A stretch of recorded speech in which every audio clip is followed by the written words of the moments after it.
પહેલાં media team આગેવાન અને આપણા સંસ્થાના આગેવાન સર્વને ઈશ્વરના નામમાં પ્રેમી સલામ કહું છું અને આભાર માનું છું. આજના મનન માટે આપણે એક વચન વાંચીએ. અય્યુબ 42મો અધ્યાય 16મો અને 17મી કલમ આપણે વાંચીએ. અય્યુબ 42, 16 અને 17. એ પછી અય્યુબ 140 વર્ષ સુધી જીવ્યો અને તેને પોતાના પુત્રો તથા પુત્રોના પુત્રો 4 પેઢીઓ જોઈ. આ પ્રમાણે અય્યુબ સંપૂર્ણ વૃદ્ધ વયે મરણ પામ્યો. હાલેલુયા. આપણે વાંચેલા ભાગ અય્યુબના જીવન એક મોટી આશીર્વાદ છે. તે સંપૂર્ણ વયોવૃદ્ધે તે મરણ પામે છે અને 4 પેઢીઓ તે જોઈ. ખરેખર લાંબો વર્ષ જીવવું અને દીર્ઘાય છે એક પ્રભુ તરફના એક મોટી આશીર્વાદ છે. હાલેલુયા. તો એ આશીર્વાદને પ્રાપ્ત કરવા માટે અય્યુબ અમુક બાબતોને પોતાના જીવનમાં કર્યા. એના લીધે આજે અમે અય્યુબ પુસ્તક આપણે વાંચીએ છીએ. કદાચ એ સંભવ ના બન્યા હોય તો અય્યુબ પુસ્તક અમારી પાસે ના પહોંચ્યા હોત. તો એના માટે અમુક બાબતો, ઘણી બધી બાબતો લખેલો છે, એમાંથી 6 બાબત હું પસંદ કર્યો, એની પ્રત્યે આપણે જોઈએ.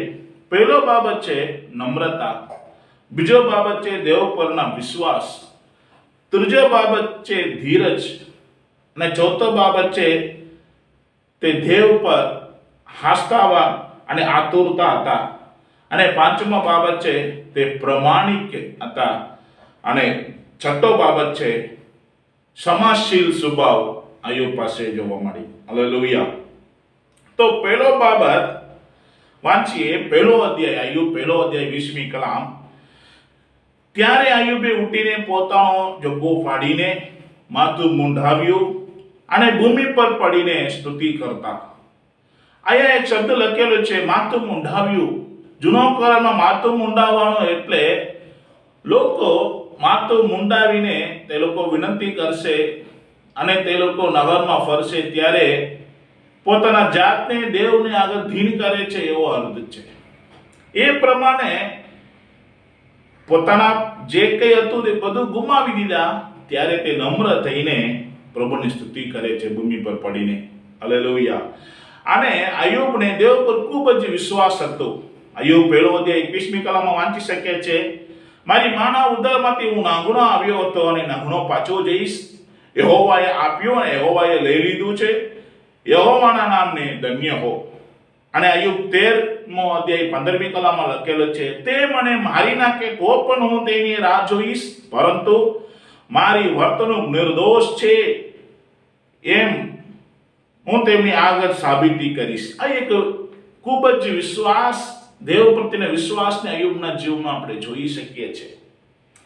અને ત્રીજી બાબત છે પહેલો અધ્યાય 22મી કલમ, બીજો અધ્યાય 10મી કલમમાં લખેલું છે, એ બધામાં અય્યુબે પાપ કર્યો નહીં અને ઈશ્વરને દોષ આપ્યો નહીં.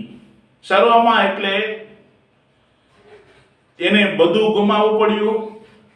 અને પત્ની એક બાજુ એ બોલે છે, એને એવો એક દુઃખના સમયમાં પ્રભુની વિરુદ્ધ એકે શબ્દ બોલ્યા નથી. તો આ સ્વભાવ દેખાડે છે તેનો ધીરજને. હાલેલુયા. તે બહુ ધીરજ રાખનાર વ્યક્તિ હતા અને તે દેવ પર બહુ આતુરતા અને આસ્થાવાન વ્યક્તિ હતા. આપણે વાંચીએ અય્યુબ બીજો અધ્યાય 10મી કલમ. પણ તેને ઉત્તર આપ્યું, કોઈ એક દાનવી સ્ત્રીની જેમ તું બોલે છે? શું આપણે ઈશ્વરના હાથેથી સુખ જ સ્વીકારીએ અને દુઃખ ના સ્વીકારીએ?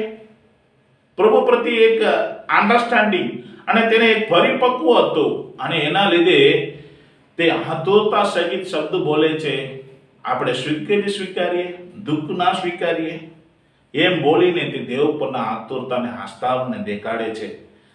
તો એના લીધે આપણે પણ સમજી શકીએ છીએ અને પ્રભુ પણ અય્યુબ પ્રત્યે બોલે છે તે પ્રમાણિક, તે દુષ્ટતાથી દૂર રહેનાર અને તે દેવના ભક્ત, ઈશ્વરના ભક્ત એમ પ્રભુ અય્યુબ બીજો અધ્યાય 3જી કલમમાં બોલે છે.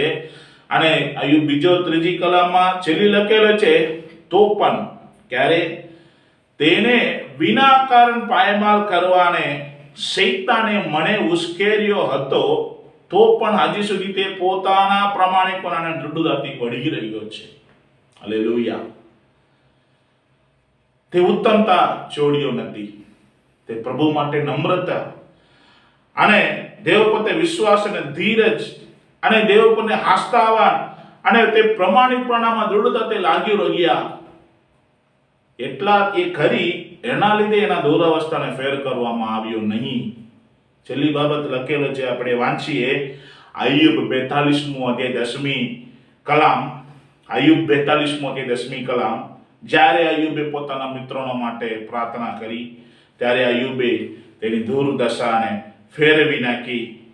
યહોવાએ તેની દુરાવસ્થાને ફેરવી નાખી અને આગાવું હતું તે કરતા યહોવાએ આયુબને બમણું આપ્યું.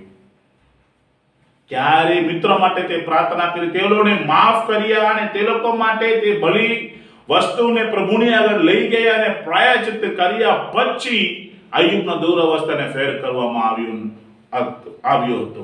હાલેલુયા. આજે તમે અને હું આયુબના મિત્ર જેવા એકબીજાને શબ્દો દ્વારા ઘા કરવા આપણે હોશિયાર છે, પણ આયુબ જેવા આપણે વર્તવાની જરૂર છે. આયુબના જીવનમાં પ્રભુ ઈસુને તે પ્રગટ કરે છે. ઈસુને જોયા નથી, પણ દેવના સ્વભાવ એનામાં જોવા મળી. ફિલિપિયો ના પત્ર 2 અધ્યાય 5મી કલામાં લખેલો છે, ઈસુનું મન અમારામાં પર રહે. એટલે ઈસુના મન તમારામાં રહે. એ મન આયુબે દેખાડી. અમારી પાસે નમ્રતા હોઈ શકે, વિશ્વાસ હોઈ શકે, ધીરજ હોઈ શકે. આપણે પ્રભુ માટે બહુ આસ્થાવાન અને દુષ્ટતાથી દૂર રહેનાર અને ઈશ્વર ભક્ત હોઈ શકે અને પ્રમાણિક હોઈ શકે આપણે, પણ મારી પાસે ક્ષમાશીલનો સ્વભાવ નહીં, હું પ્રભુને પ્રેમને દેખાડતો નહીં હોય તો હું જેટલું બધું કર્યું બધું વ્યર્થ છે. પૌલોસ સ્પષ્ટ રીતે બોલે છે, સર્વમાં પ્રેમ શ્રેષ્ઠ છે. હાલેલુયા.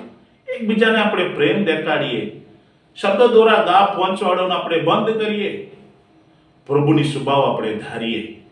આયુબ જેવા અમે પણ દીર્ઘ આયુષ્યમાં જીવી શકીએ, સહી સલામત જીવી શકીએ. અમારા પેઢીઓ પર પણ પ્રભુનો આશીર્વાદ રહેશે. હાલેલુયા. આપણે પ્રાર્થના કરીએ. સ્વર્ગીય પિતા, તમારી પાસે આવું છું પ્રભુ. પ્રેઝ પોલ બોલે છે, હું માણસનું ભાષા બોલું કે દૂતનું ભાષા બોલું, બીજું અન્ય ભાષા બોલું, પણ મારામાં પ્રેમ ના હોય તો હું કશું નથી. પ્રભુ, હું તમારા માટે આસ્થાવાન દેખાડીને એકદમ સારી રીતે સેવા કરીને મારી પાસે પછી પ્રેમ ના હોય તો તમારો ક્ષમાશીલનો સ્વભાવ હું દેખાડી ના હોય તો મારો સેવા અને મારો નમ્રતા, ધીરજ, આસ્થા અને દુષ્ટતાથી દૂર રહેવું બધું વ્યર્થ બની જાય. મને દોરી જાઓ પ્રભુ, તમારા પ્રેમ મારામાં ભરાઈ જાય. આ પ્રભુ વચન સાંભળનાર સર્વના જીવનમાં તમે એક મહાન કાર્ય કરો. આ પ્રભુ પ્રબોધના સમયમાં બહોરે પ્રભુ તમારા આશીર્વાદથી તેઓને ભરપૂર કરો. આવ જાવમાં રક્ષણ રહે અને હાથોના મહેનત પર તમારો આશીર્વાદ રહે. કામમાં, જે કઈ બાબતમાં, સેવામાં, ક્ષેત્રમાં, તમે દૈનિક જીવનમાં અને પરિવારમાં તમારો ઉન્નતિ અને આશીર્વાદ રહે. આત્મિક રીતે અને નાણાકીય રીતે દરેક રીતે તમે જરૂરિયાતોને પૂરી પાડો. શરીરમાં બધાને સારો તાકાત, બલ, આરોગ્ય, દીર્ઘાયુષ્ય રહે.